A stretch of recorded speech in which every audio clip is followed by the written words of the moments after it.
तो दोस्तों Q&A की एक नई वीडियो में आप सबका स्वागत है। जिन साथियों ने हैशटैग बोलो राजगुरुजी के साथ मुझसे सवाल पूछे हैं, उन्हीं सवालों के जवाब इस वीडियो में देने वाला हूं।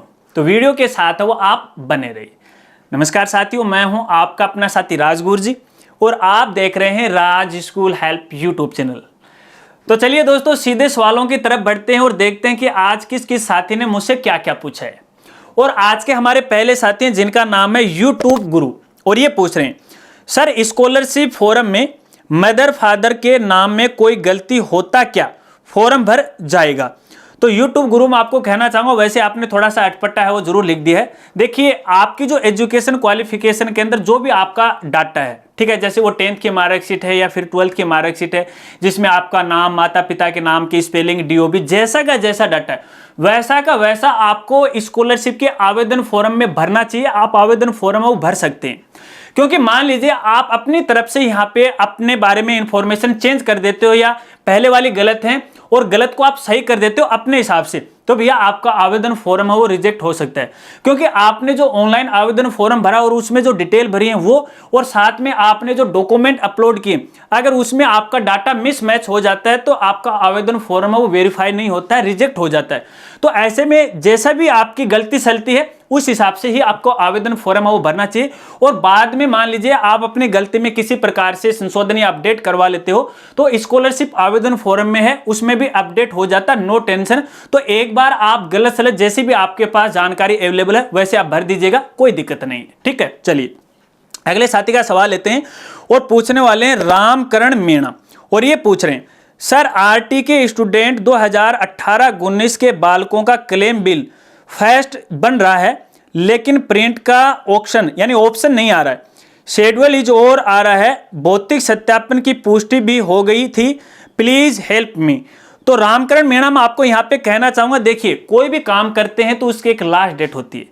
तो क्लेम बिल बनाने का और उसे प्रिंट करने की भी एक देखिए लास्ट डेट होती है, और कई बार ऐसा होता है कि टेक्निकल इश्यू भी हो जाती है। और आप तो यहाँ पे सेशन 2018-19 की वो बात कर रहे हो, तो देखिए 18-19 में शायद आपने बनाया नहीं होगा। जब आपने क्लेम बिल बनाया तो शायद उसी समय आपने प्रिंट भी लिया होगा। एक बार आपने पुराने दस्तावेज या स्कूल रिकॉर्ड में आप देख लीजिएगा, फिर भी नहीं मिल रहा है तो एक बार आप संबंधित अपने जिले का जो डीओ कार्यालय है उससे आपको संपर्क करना चाहिए, क्योंकि उनके पास भी ये क्लेम बिल है, उसकी एक फोटो कॉपी होती है, या फिर शायद वो अपने आईडी से कोई ऐसा आपका समाधान वो निकाल दे, लेकिन टाइम ओवर होने के बाद, डेट निकल जाने के बाद आप कोई भी काम पोर्टल पे नहीं कर सकते।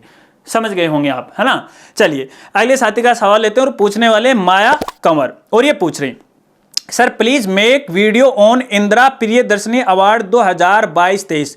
तो क्यों नहीं माया कंवर, बिल्कुल मैं बनाऊंगा, लेकिन यहां पे एक जानकारी आपको देना चाहूंगा। देखिए हर साल है अलग अलग प्रकार की जो स्कॉलरशिप होती है उनके लिए मैं वीडियो बनाता ही रहता हूं, तो आप पुराने वीडियो की मदद ले सकते हो। आप YouTube पे जाके सर्च कर सकते हो, जैसे ही आपने यहाँ पे पूछा है इंदिरा प्रियदर्शनी, आपने यहाँ पे पूछा है तो लिखना इंदिरा प्रियदर्शनी बाई राजगुरुजी, तो हमारे सारे वीडियो आपके सामने आ जाएंगे। अब जैसे ही इस अवार्ड के बारे में कोई लेटेस्ट अपडेट आएगा तो मैं वीडियो बनाऊंगा, हालांकि फिलहाल नहीं बनाऊंगा, क्योंकि आप पुरानी वीडियो से भी है मदद ले सकते हो। वो देखने के बाद आपको नियमों की जानकारी हो जाएगी कि किस तरह से है ये अवार्ड मिलता है, किस तरह से सिलेक्शन होता है।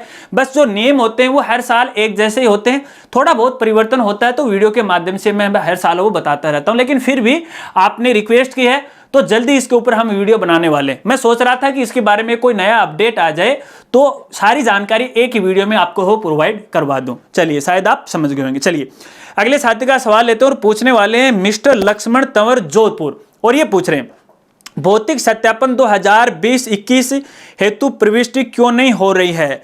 तो लक्ष्मण तंवर जी मैं आपको कहना चाहूंगा, अभी देखिए हाल में यहाँ पे निदेशालय के द्वारा सेशन 2020-21 और 21-22 की भौतिक सत्यापन की रिपोर्ट को ऑनलाइन अपलोड करने की डेट बढ़ाई गई थी, और अभी तक इसकी जो लास्ट डेट थी या वो 16 दिसंबर तक थी। ठीक है, अगर आप ये काम 16 दिसंबर के बाद कर रहे हैं तो यार कैसे होगा, क्योंकि लास्ट डेट के बाद तो आप कोई काम ही नहीं कर सकते। अगर इससे पहले ही आप कर रहे थे तो हो सकता है कि आपने पहले किसी समय में या उस सेशन में भौतिक सत्यापन की जो रिपोर्ट है वो आपने ऑनलाइन अपलोड कर दी।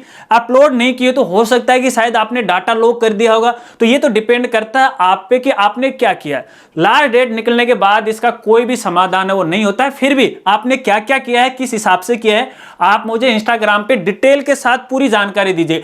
एक साथ दीजिएगा, बार बार ये नहीं कि पहले आप लिखोगे हेलो सर, फिर मैं बोलूंगा हाय भाई बताओ क्या बात है, फिर आप अपना अगला सवाल करोगे, फिर मैं उसका जवाब दूंगा। ऐसे नहीं करना है। एक साथ जो भी आपकी क्वेरी है पॉइंट वाइज मुझे बता दीजिएगा, मैं एक साथ ये जवाब दे दूंगा। क्योंकि यार मैं एक दिन है ना केवल एक बार ही इंस्टा पे है वो ऑनलाइन आता हूं, रात को आता हूं और एक बार जवाब देता हूं। अब आप ये कहोगे यार एक छोटे से सवाल के लिए मुझे 3 दिन लग गए, तो फिर आप खुद ही मुझे गाली हो निकालने लग जाओगे। तो ऐसा नहीं करना, एक साथ है वो सवाल पूछना। चलिए अगले साथी का सवाल लेते हैं और पूछने वाले हैं जीतू 2003 और ये पूछ रहे हैं क्लास 12th की रीचेकिंग की मार्कशीट को अजमेर जाकर लाया जा सकती है क्या और क्या प्रोसेस होगा।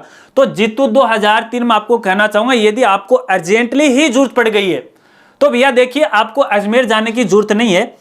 आपके जिले के अंदर अपने अजमेर बोर्ड का एक विद्यार्थी सेवा केंद्र होता है जिसकी जानकारी आपको पोर्टल पे मिल जाती है कि कौन से डिस्ट्रिक्ट में कहां पर विद्यार्थी सेवा केंद्र है। बोर्ड की वेबसाइट पे विजिट कीजिएगा, लिस्ट हर जिले की आपको मिल जाएगी।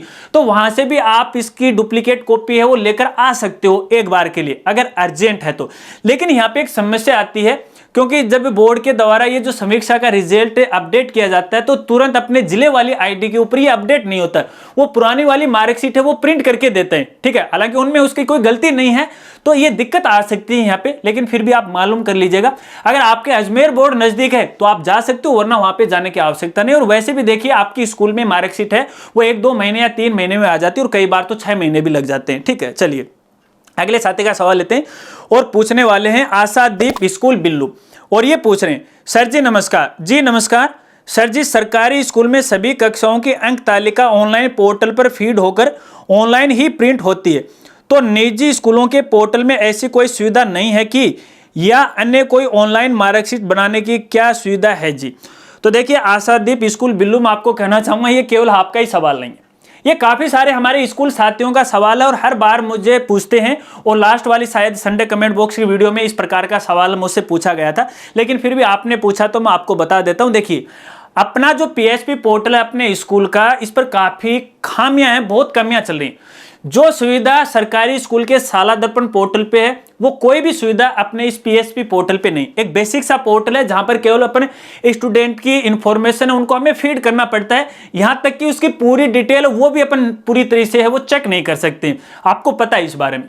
लेकिन ये जो समस्या है यहाँ पर तकरीबन मैंने 17-18 जो समस्याएं हैं जो पोर्टल की जो रिक्वायर है, ऐसे मॉड्यूल शुरू करवाने के लिए मैंने डिपार्टमेंट को है लेटर भेजा है, बाय पोस्ट भेजा है, ठीक है ना, ऑनलाइन नहीं भेजा है, आपकी बार बाय पोस्ट भेजा है, रजिस्टर डाक के द्वारा भेजा है। और थोड़े दिन बाद में उसकी क्वेरी भी मैं लेने वाला हूं कि भैया मैंने ये जो डाक भेजी है इस पर क्या एक्शन लिया गया है, निदेशालय या निदेशक महोदय के द्वारा इस पे क्या मार्किंग है वो की गई है, उसकी जानकारी लेने वाला हूं। कोशिश करते हैं कि जल्द से जल्द वो अपडेट हो जाए। बहुत सारी चीजें मैंने उनको बताई हैं। अब देखिए कब मौका मिलता है बीकानेर जाने का वो तो मैं आपको बता नहीं सकता, लेकिन आपकी बात बिल्कुल सही है। कोशिश करते हैं, काफ़ी सारी क्वेरी भी है निदेशालय के पास इस तरह की वो जाती रहती हैं, और क्योंकि ये काम है वो फ़ोन के माध्यम से नहीं होता है। हालांकि वैसे भी जो बड़े अधिकारी हैं जो पीएचपी पोर्टल सेकेंडरी लेवल के हैं और यहाँ पे जो आरटी लेवल के 1 से 8 के हैं, दोनों ही लेवल के अधिकारियों जो उच्च अधिकारी हैं उनको भी मैंने यहाँ पे मेल किया है और डॉक्यूमेंट मैंने भेजा। अब देखते हैं कि थोड़े दिन बाद में इसकी क्या प्रोसेस वो चल रही है, क्योंकि फिलहाल यहाँ पे आरटी पोर्टल या फिर अपने प्राइवेट स्कूल के पोर्टल को लेके बहुत सारी ऐसी चीजें अपडेट हो रही हैं जैसे भौतिक सत्यापन की वगैरह वगैरह, तो इस समय के अंदर है उनमें अपडेट होना शायद मुश्किल है। बाद में थोड़ा सा यहाँ टाइम फ्री हो जाएगा, एनआईसी के पास है तो शायद इस पर विचार विमर्श वो किया जा सकता है। काफी लंबा बोल गया, शायद आप समझ गए होंगे।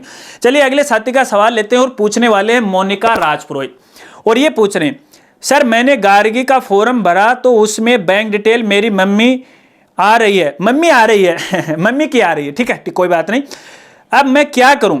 एक और सवाल है कि राशन कार्ड में गलती से हटाए गए नाम फिर कैसे जोड़ें, प्लीज आंसर मी। 2 सवाल पूछ लिए। मम्मी का अकाउंट आ गया, कोई दिक्कत नहीं है, पैसे मम्मी के अकाउंट में हो जाएंगे, ठीक है, कोई दिक्कत नहीं है, आने दीजिएगा। दूसरा सवाल है राशन कार्ड को लेके। तो भैया राशन कार्ड में आपको अपडेट करवाना है तो संबंधित जो ई मित्र है उस पर आपको जाना पड़ेगा। यहाँ पे राशन कार्ड के करेक्शन को लेके के फॉर्म नंबर 4 आता है, शायद 4 आता है, वो भरना पड़ेगा। यहाँ पे पटवारी या फिर ग्राम सेवक है उनके भी हस्ताक्षर करवाने पड़ेंगे, 2 गवाहों के साइन है वो भी करवाने पड़ेंगे, संबंधित दस्तावेज है वो भी आपको लगाने पड़ेंगे, फिर करेक्शन के लिए अप्लाई होगा और फिर जाके राशन कार्ड में अपडेट हो जाएगा। बस इतना ऐसा ही है। ज्यादा जानकारी के लिए आप संबंधित ई मित्र से संपर्क वो कर सकते हैं। चलिए अगले साथी का सवाल लेते हैं और पूछने वाले हैं रमेश वर्मा, और ये पूछ रहे हैं सर मैंने 19-20 में 10th की थी, गवर्नमेंट से नोट प्रमोटेड, 84.33 लैपटॉप मिलेगा या टेबलेट, और लिस्ट कब तक आएगी। तो रमेश वर्मा मैं आपको कहना चाहूंगा, देखिए अपनी राजस्थान सरकार है ना, पता नहीं यार कब कौन सा फैसला ले लेती है। पहले वो लैपटॉप पे योजना को है वो पूरी तरह से बहाल करती है, उसकी जगह यहाँ पे टेबलेट योजना लेकर आती है, फिर टेबलेट योजना को कैंसिल करती है, फिर कहते नहीं वापस लैपटॉप ही हैं वो ही दिए जाएंगे। अब तसल्ली नहीं है। हालांकि बैकएंड में क्या प्रोसेस चल रही है इसकी मुझे फिलहाल कोई भी जानकारी नहीं है, लेकिन जैसे इसकी कोई मेरिट लिस्ट आएगी, इसके बारे में कोई सूचना आएगी तो भैया जरूर जानकारी दूंगा। जरूरी नहीं है कि आपके यहाँ पे देखिए 84.33 यहाँ पे परसेंटेज है तो आपको मिल ही जाएगा। एक मेरिट बेस पे ये सारा सिस्टम होने वाला है। अगर उस मेरिट में आपका नाम आता है तो जरूर आपको ये लैपटॉप है या फिर टेबलेट है वो मिलने वाला है, लेकिन अभी तक इसकी तसल्ली नहीं है मिलेगी या नहीं मिलेगी। हो सकता है कि शायद अपनी राजस्थान जो सरकार है सुर्खियां बटोरने के लिए इस प्रकार की वो घोषणा की थी, और अभी तो आपको पता है कि लास्ट टाइम आ गया है चुनाव का, क्या करेगी क्या नहीं करेगी मुझे इस बारे में कोई जानकारी नहीं। लेटेस्ट अपडेट के बारे में आपको जरूर जानकारी वो दूंगा। तो दोस्तों आज का हमारा संडे कमेंट बॉक्स वाला पूरा जो सिस्टम है वो कंप्लीट हो चुका है, और लगभग सभी साथियों के सवाल हैं वो मैंने दे दिए हैं, और आशा करता हूं कि शायद आपके सवालों के जवाब आपको मिल गए। अगर वीडियो जानकारी आपको अच्छी लगी हो तो वीडियो को लाइक करना मत भूलिएगा। अगर आप ये भी चाहते हैं कि आने वाले संडे कमेंट बॉक्स वाली वीडियो के अंदर मैं आपके सवाल को शामिल करूं, तो जब भी आप अपना सवाल पूछो तो हैशटैग बोलो राजगुरु जी के साथ वो अपना सवाल है पूछा करो, ताकि आपके सवाल को उठा लो और वीडियो में शामिल है वो कर सको। जो साथी चैनल पे नए हैं तो चैनल को सब्सक्राइब कर लीजिएगा, बेल आइकन दबा के और नोटिफिकेशन उसे भी ऑन कर लीजिएगा, ताकि इसी प्रकार से नई नई वीडियो की जानकारी वो आपको मिलते रहे। मिलते हैं फ्रेंड्स अगले एक नई वीडियो के साथ, तब तक के लिए जय हिंद जय भारत।